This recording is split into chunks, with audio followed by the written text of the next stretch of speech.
nagtutulong-tulungan sa church na to upang mag-share ng bawat pangangailangan ng bawat isa. Amen. Hindi lang po sa pinansyal, sa pagmamahal at pagbibigayan.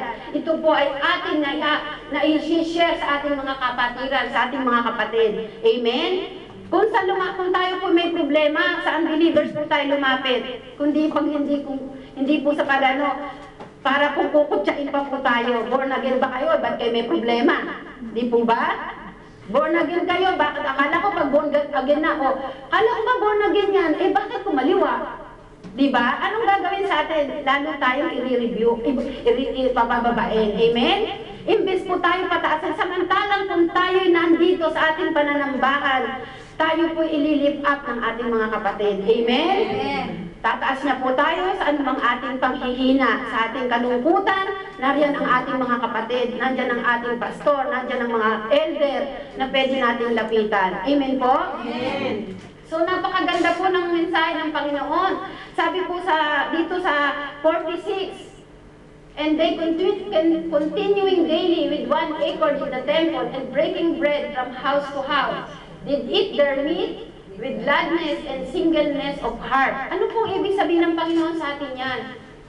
Breaking bread from house to house. Hindi po yun yung tinapay na kinuha natin sa kapitbahay, bibigay po natin. Hindi po, di po ba? Ibig pong sabihin ng Panginoon, tayo dito sa ating templo, nariyan ang lahat ng pagpapala. Amen? Na ibinibigay sa atin isa-isa ng Panginoon. Amen po?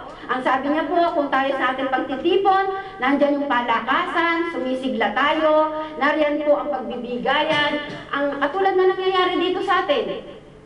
Minsan merong bukas palad na magbibigay na pagsasalu-saluhan natin, na nagiging kasiyahan natin pagkatapos ng ating gawain. Amen? So napakasarap po na tayo ay nasa pananambahan yung araw ng ating pamamahinga. Amen po? Kaya sabi po nga niya, lahat po ay nandyan ang kasiyahan sa buhay, sa pananampalataya at pananambahan. Amen po? Sa 47 po, anong sabi ng Panginoon? Praising God and having favor with all the people, and the Lord added to the church daily such should be saved. So ano pong sabi ng Panginoon dyan?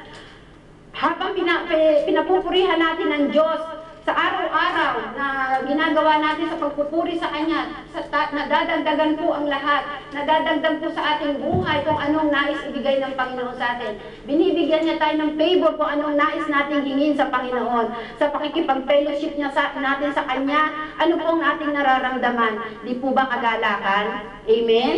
Lagi po tayong may kagalakan. Sabi nga ni Sister Lisa, na pag daw siya ay nakakapanambahan, ang sabi daw ng mga kasama niya, blooming na blooming ka. Diba?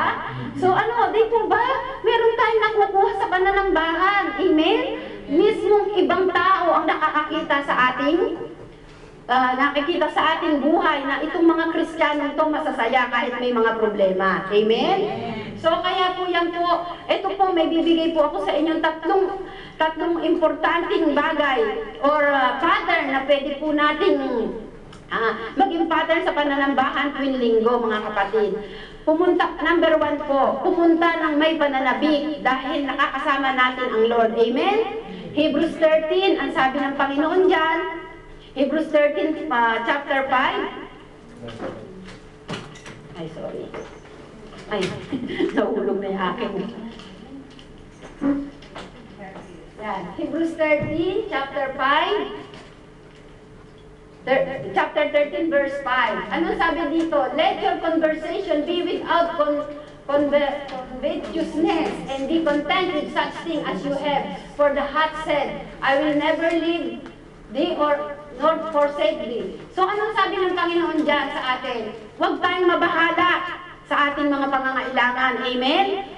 Manambahan po tayo na may pananabik. Huwag po natin isipin yung sayang, meron akong part-time. Sayang yun, $1 a day, an hour. Para kung hinayang po tayo. Di po ba? $10, masyado pala mababa ang $1. $5. Parang nanghihinayang. Konting sharing lang po. Nung nasa Taiwan po ako, pag linggo po, kasi nga born again Christian na ako tatanungin ko ako ko, Madam, aalis ba kayo? Yes!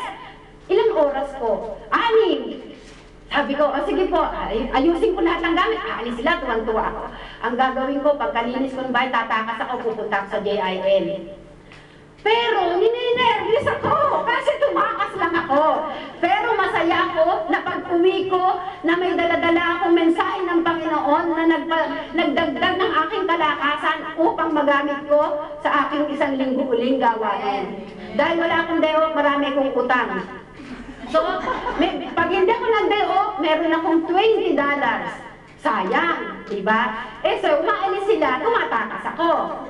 So, nag-pray ako sa Panginoon, Lord, natatakot ako ng patakas-takas. Sabi kong ganun. Dahil hindi ako makapag-praise and worship sa ng masaya. Dahil baka dumating na sila. Parang natatakot ako. Pero, alam niyo po ba, pinagkalog sa akin ng Panginoon. One day, tinawag ako ng amo ko, I will give you day off once a month. Wow! Free, di ba? Sabi ko, yay! Sabi ko ganun.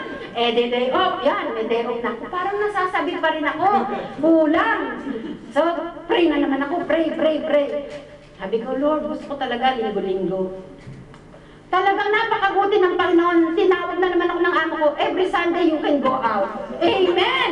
Pero dahil nga sa misa, sa dami ng aking pagkakautang, may nag-encourage sa akin na mag-part-time. Kinagat ko ang part-time, hinuli ko ang Panginoon. Anong nangyari sa akin? Kahit anong pagsusumikap ko, hindi ako nakabayad ng utang. Dahil inuna ko ang pera sa Panginoon. Samantalang noon, inuuna ko siya, tinatakasan ko ang amo ko. Kaya sabi ko, pinarusahan ako ng Panginoon. Dahil dasal ako ng dasal, binigay sa akin, nung ibinigay sa akin, hindi ako nakontento. Di po ba? So anong sabi ng Panginoon? Nakontento ka kung ano yung meron ka. Amen? Nakabuhay na katotohanan yan sa aking buhay. So sabi ko talaga palang paghihingi mo sa Panginoon. Ngayon, pinagpe-pray namin lagi ni Pastor na sana sis, maka-attend ka ng Sunday, mapapatayo ka. Binigay ng Panginoon, inalis ako sa pagnanani. Sabi ko, nalulungkot ako, inalis na ako sa pagnanani kasi hindi na ako makakapunta ng London. Wala na akong pambili ng magandang damit. Yung pala, itong aking ituturo relevant sa aking sarili. Amen!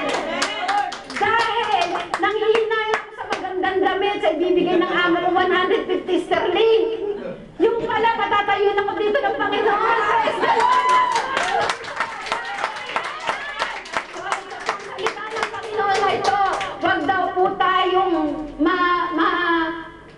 maano sa mga panglabas na pangangailangan ng kung ano dahil yan ay pansamantala lamang. Pero kung tayo nasa Panginoon, panghabang buhay. Amen! Buhay na patotoo. Amen? Sabi din nga po sa Matthew 18:20, 2 o 3 gathering together, nariyan ang Panginoon. So kung tayo linggo na narito, lahat, kung tayo nagpupurit, nagpapasalamat sa Panginoon, nariyan ang presensya ng Panginoon. Amen? Pangalawa po, pumunta sa pananambahan upang matuto. Ano po dapat natin pagtuunan ng pansin sa pananambahan? Di po ba salita ng Panginoon? Kumisan po, ang sasabihin nga po natin, nakakasawa naman yung pinipreach ni Pastor, palagi na lang tithes. Nakakaano na, tinatamaan ako, palagi na lang na late. Kailangan po pala, kaya tayo nananambahan para matuto. Palagi palang sinasabi ni Pastor na ayoko na late. Late ako ngayon. Sorry, Pastor, kasi masyado matraffic. Kasi itong dalawang kasama ko sa mag-late. Alas 5 pa lang, Pastor, bihis na ako. Sila hindi pa. Ito po nga po, yun ang sabi nga ng Panginoon. Pumunta dito sa pananambahan upang matuto, hindi po upang magdulog-dulungan. Amen? Ang salita niya, ang ating itanim, sabi po sa awit 109, verse 105, dahil sa salita niya, ito ay ilaw sa atin, ang salita niya ilaw na ating magiging landas ng ating buhay. Amen? So kaya po, yan po, pumunta po tayo sa pananambahan upang matuto at hindi po magdulong-dulungan. Amen? So pangatlo po, pumunta po para magkasama-sama ang kapwa mananampalataya at kailangan natin to sa isa't isa. Amen?